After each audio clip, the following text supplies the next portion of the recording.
Mariam Wardak is the founder of the organization Her Afghanistan, an organization dedicated to the advancement of young Afghan women. She joins us now from Washington, D.C. Great to have you on the program with us.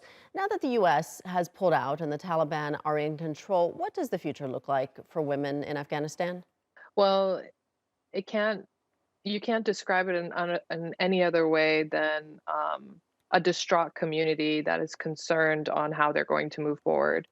Most of my girls that are on the ground have seen a change in behavior, not only a behavior impacted by the Taliban, but also the society.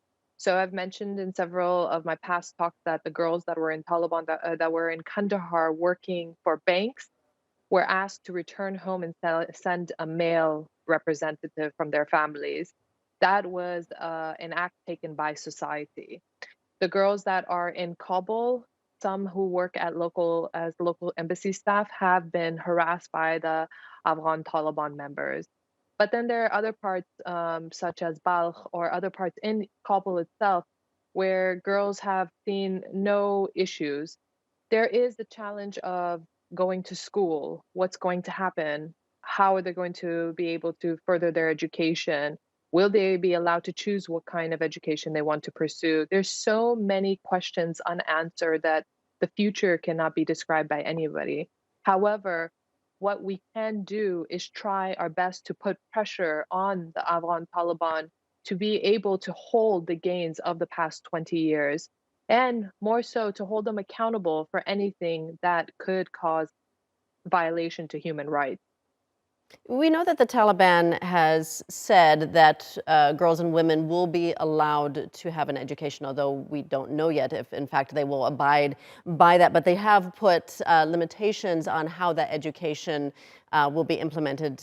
For example, in universities, female students will have to have female lecturers. But already in Afghanistan, there's a large percentage of girls and women who aren't educated. Is this also a cultural problem in the country? There is a strain on women in our own culture, and this strain has been seen through generations.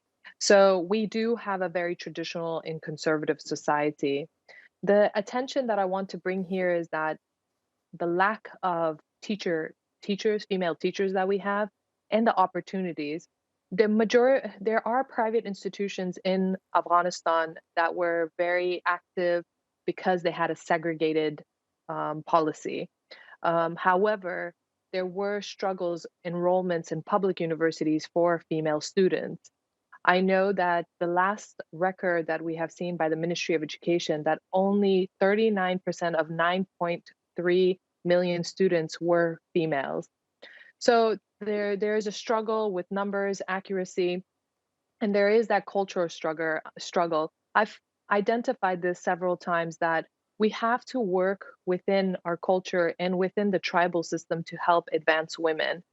The Western approach on how to bring progress to Afghanistan, especially regarding women, is not there. It hasn't been welcomed. And the progress that we've seen mostly in the past 20 years has only been in Kabul.